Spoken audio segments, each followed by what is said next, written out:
What do you do when overnight a global pandemic plunges the organization you lead into uncertainty? Welcome to The Pivot. Hi, everybody. Welcome to The Pivot. I'm your host, Jen DeVore, Civic Impact Manager at the Economy League of Greater Philadelphia.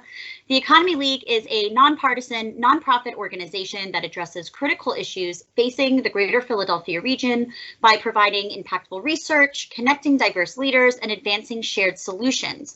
And so we thought, what better way than to put all of those mission-related tactics into action than put together a show like The Pivot, where we can hear how leaders from around the region are reacting and shifting and pivoting in response to COVID-19.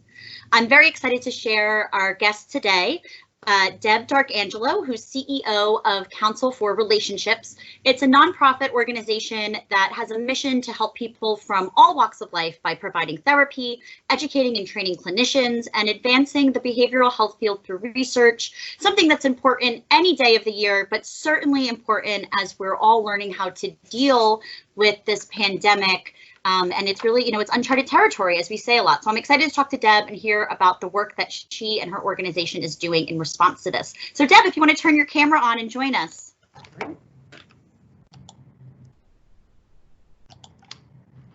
Great. It's so nice to join you, Jen. Thank you so much. It's great to have you. I'm sorry. Is it on? That's okay. Hold on just a second. Okay, sorry. Hi, Jen. It's live TV, right? Yes, exactly. Hi, Jen. It's so great to join you. Yeah, thank you so much for being on the show. I gave a brief overview of the organization that you lead. It's one that I think it's also very personal and interesting to me. I think how we normalize and destigmatize mental health is so important, even before we were in the situation that we are in now. And so I'm excited to hear about what you're doing. Why don't you just tell us a little bit more about the organization and the different communities that you serve? Sure. Council for Relationships was founded in 1932 as the Marriage Council of Philadelphia, really to level the playing field in marriages. Emily Mudd founded the organization, and in 1932, often the wife did not have much of a say. A lot of decisions were made by men. So a great way to level the playing field for women was to have them see a therapist together and talk about their issues. And so 88 years later, here we are, and we're providing therapy not just to couples and families, but also individuals. Last year, we served 6,000 people in the region, 2,000 at low or no fee. We provide our services on a sliding fee scale. And so we have 70 therapists, 4 psychiatrists, and 45 interns. And before COVID-19, we were basically seeing people out of our 10 offices, 8 in Pennsylvania, the Philadelphia region, and 2 in New Jersey. So now with online therapy, we're able to see everybody throughout Philadelphia and New Jersey. And then we provide our services. We have some specialized services for veterans. We also, our low and no fee services include community partner sites. There are 14 with whom we work, including Project Home, Southwark School, and Nationality Service Center. So it's really kind of a wide range of people. As we say, everybody can benefit from therapy at some point in their lives. Some people on an ongoing basis, some people in certain situations. So, we're really just pleased to be able to help as many people as we can. That's amazing. And I have to say, I maybe I should have done more research. I didn't realize your origin story, and that's incredible. Like, what an awesome way to, as you said, level the playing field and bring like a real feminist upbringing. I think that's awesome. And of course, something that is still very needed today. And we'll talk about how that pivot is happening. So you talked about how you have your offices and the people that you've served in person, but you brought up telehealth, which is clearly something that across all fields of healthcare is becoming more and more necessary. And with mental health being a very prominent issue right now, clearly we're all experiencing, I would say, different levels of trauma, right? Stress, anxiety, other challenges. what are you doing to respond to this new need and or extended or expanded need for your services? So we're always here for everybody, but we've started two initiatives. Council Cares for the Community initiatives during COVID-19. One of them are those who care for the community initiative, and the other is an expansion of our low-fee therapy services. And it's really to help address people who are being disproportionately affected by COVID-19. So our council, those who care for the communities initiative, is for healthcare and other essential workers. Individuals who are working in grocery stores, making deliveries, working in transit, our frontline workers and our heroes, as we know, as well as our doctors, nurses, EMTs, paramedics, other people working in hospitals. So we are raising funds, and then we are providing free therapy services to everybody in the categories I just described, with our therapists, our staff therapists, as well as sometimes our interns, to help them get the mental health care that they need. We do think that in the medical field in particular, there might be some people who are going to experience, well, they are experiencing trauma, will experience significant trauma, but may be still powering through things to help people during the pandemic. And so they may need their help a little bit later. So we're helping people now. We're looking forward to helping people as we can going into the future, because we think this will last a while in terms of people in their emotional state. And then our expansion of low-fee therapy services. We serve people with lower incomes through that normally, but they're being disproportionately affected by COVID-19. Many have chronic health conditions through no control of their own. Many of them live in more densely populated neighborhoods, and many of them are essential workers. So we're expanding our low-fee therapy services as well to make sure that they're getting the care that they need. And so sometimes that's being provided by therapists, sometimes it's being provided by interns, but the interns are really closely supervised. So I have been assured by even Joe Pyle, who's the president of the Scattergood Foundation, that high quality care is being provided. So those are our two initiatives. We're raising funds to support them, but we have a commitment to serve, kind of our heroes, right? And people who are disproportionately affected. That's incredible. Yeah. And to be able to kind of it seems like you put these programs together pretty quickly in response to the situation. How long have these programs been up and running? I mean, basically for about a month or so. And so we have people coming in. But it does take it takes a little time. And then they get connected, either coming through our website or calling our client care team. And then they get connected with a therapist or an intern, and then they begin their sessions. But with the online therapy, it works really very well. To help people get connected and the care that they need as quickly as possible.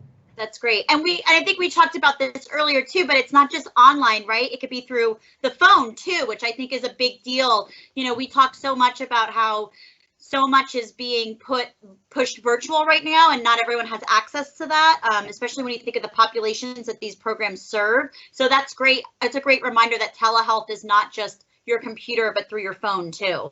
That's exactly right. And some people are not comfortable with video conferencing. And that's absolutely fine too. Phone sessions work very well also. Yeah. And how do you, how has the experience been to transition to telehealth? I mean, is this something that you were already doing? Is this how new is this to your organization? And then how new is it to the people that you're serving as well? So interestingly, we got set up to do what we're calling online therapy about 2 years ago. And so being Council for Relationships and ensuring that we do everything in a high quality manner, we developed our policies and our procedures, and we trained a lot of therapists, and everybody was ready. And we started doing some marketing of it on Facebook, and we really had trouble getting new clients to come in that, we could see people across the state of Pennsylvania, which we hadn't been able to do before, or all the way to North Jersey. And so we said, well, we built it, they will come. If you build it, they will come. So what we found though, of course, basically in mid-March, everything went to online therapy when everybody had to stay at home. And so we said now that our saying is, If you build it and there's a pandemic, they will come. Yeah. So that is now our motto as far as online therapy is concerned. And so we're really pleased that we were somehow already set up to handle it very well. And our therapists were able to handle it. Some of them were, we say we have some technophobes, and I don't blame them for being technophobes. Yeah. And we're a little skeptical and concerned, and they have embraced it, and they are doing very well with it. Their clients are doing well. Some clients who were already here and are used to seeing their therapist in person, at first were not as interested in it, and some continue not to be interested in it, which is absolutely fine and understandable. But many people have just adapted to it well.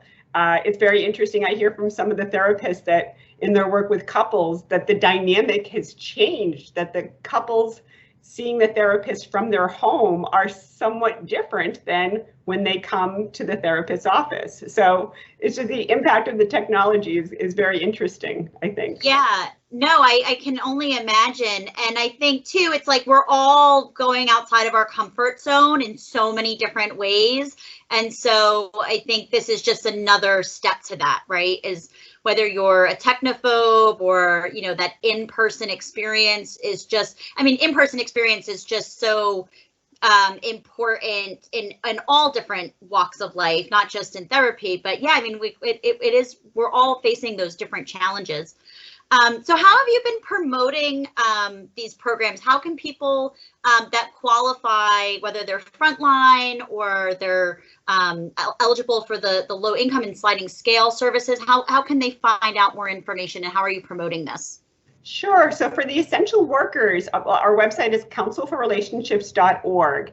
And then for the essential workers, it's counselforrelationships.org/those-who-care, because it's as one word, but it's those who care for the community. And you can find it different ways as well from our homepage. You can also call our client care team at our telephone number 215-382-6680, extension 1. And you can speak to them anytime you want to. There's a lot of information on our website. There's a Find a Therapist directory, and in all different ways to get information. And so some people like that whole Find a Therapist directory, and they like read the profiles and this is the person I want to talk to. And other people are kind of like, I don't have time for that. I'd rather talk to somebody and talk through things. So they can get either way by calling or going to the website and get more information and get connected. That's great. And so let's talk a little bit about the future of this, right? So do you think mental health and therapy in general will become more normalized? And then what do you see for the future of telehealth as well? Yeah, I think so. So one thing I think in terms of mental health needs, I think more people who didn't get it before get it now. Basically, the world's been turned upside down, to take a phrase from Lin-Manuel Miranda in Hamilton, for everybody. So I think people can really understand, wow, things feel really different, or you might have moments of is this really happening? Life was so different a couple of months ago. So I think people understand that. I do think young people have been getting it, right? They know. Going to see a therapist is like going to your dentist or to your personal trainer. There's talk about therapy in songs and, just in pop culture in general. So I think it's just some of us older people need to get over it and get used to the idea of it. And I think with these changes, I think people understand that. So I think that that's good. I think reducing stigma around mental health issues is really important for our society. So this may help that in as much as there are so many negative effects. I also think in terms of telehealth, online therapy, that there'll be a lot more of it because of it. It's like we're broken through as far as that's concerned. And some people will say, gee, I really don't have time to leave my office for a therapy session, or, leave my kids or whatever the case may be. And so it's going to make it really easy for them to say to their therapist, I'd like to do an online session, and the therapist will be used to doing online sessions and say, sure. So I think it's going to bring down some barriers for everyone, for both clients and therapists. I imagine too, for those that have been hesitant about therapy and kind of the different assumptions that are associated with it, taking that first step to walk physically walk into a therapist's office can be really hard, and that stuff is now eliminated, and you are in the comfort of your own home. You may feel more privacy, even though I know that, you know, we know that therapy is a private thing anyway, but just kind of have that illusion or that feeling of more security, I think would make a big difference. And so talk a little bit too, like HIPAA restrictions have been, I don't want to, maybe not relaxed is the right word, I don't know, I'll hear from you, but clearly that has to have shifted pretty quickly to make these services more available. Yes, HIPAA restrictions have been relaxed, in fact. In terms of usually, so we do our therapy services on a HIPAA compliant platform online. And so basically the federal government said, you know, the end of March, they realized, like, if people need mental health care services, like, let's not have constraints on that. Let's let them get their mental health care services, because if you don't get your mental health care services sometimes you need to go to the emergency room, and we don't need people going to the emergency room right now if they could be getting mental health care other ways. So so there are different platforms that are not HIPAA compliant, but they've said go right ahead. I have joked that they've said you could use 2 cans and a string, and that would be fine. Yeah, but it's true. Yeah, and I think that's such a powerful message, that something that, like, obviously the HIPAA regulations are something that are well respected and set into place, but you know, as we are in this new world, it is so important that people get the help that they need. And so I'm thankful that that's now even more accessible. Yes, and I should add too that there are licensure requirements. So a therapist who's licensed in the state of Pennsylvania cannot necessarily see clients from the state of New Jersey, and vice versa. And that's true in many states. And so they have allowed for to make it very easy, if you're licensed in Pennsylvania, to see clients in New Jersey. Like, you fill out like a really simple form, and vice versa. That's great.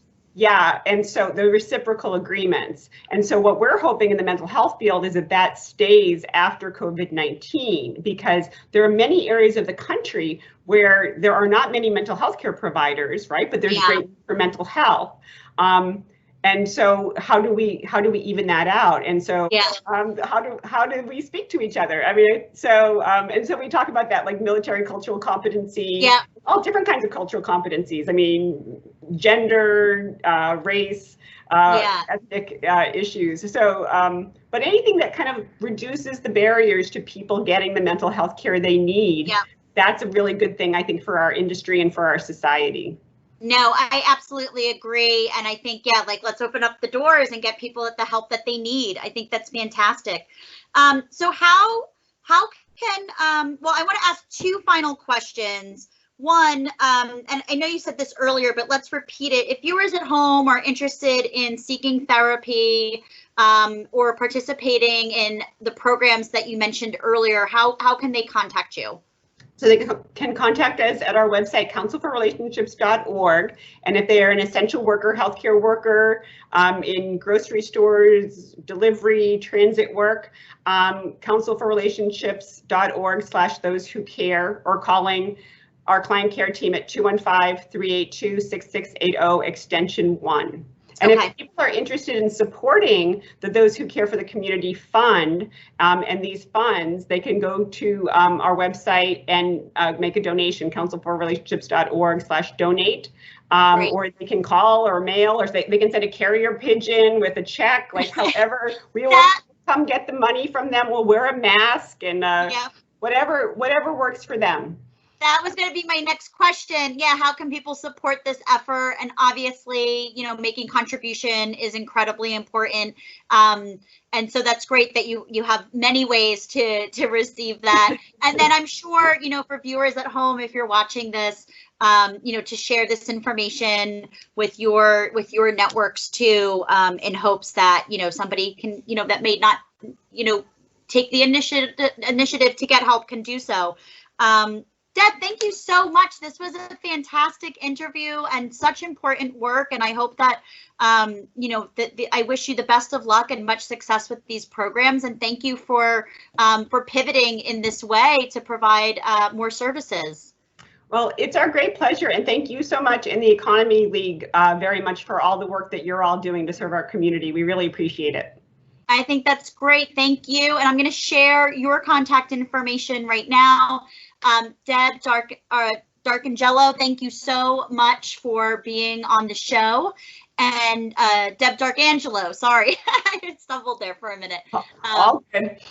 Yeah, I know how important it is to get people's last names right as someone who has a last name that's often mispronounced. So Deb Darkangelo, CEO of Council for Relationships. You can find them at councilforrelationships.org and on social media. Their handles are on the screen as well.